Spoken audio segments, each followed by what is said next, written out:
माझे बाप्पा गणपती बाप्पा मोरया. मोदकची रेसिपी तर बघाच, पण या 10 दिवसात तो काय जादू करतो हे पण मला सांगा. एवढा उत्साह आणि आनंद येतो कुठून सगळ्यांमध्ये? त्याच्या भक्तीनं ना, बहुतेक तसंच असेल. किती खऱ्या मनापासून आपण सगळं करतो. वेगवेगळे प्रसाद बनवणे, नटून थटून राहणे, गौरी येण्याची तयारी, डेकोरेशन करायची तर ऊर्जा वेगळीच असते सगळ्यांमध्ये.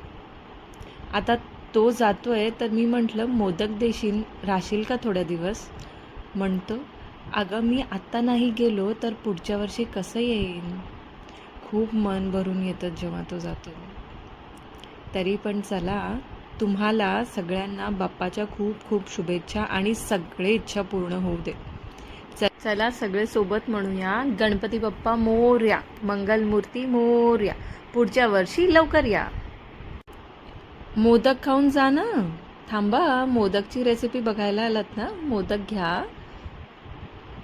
हे तयार आहेत आपले तळणीचे मोदक मोरया.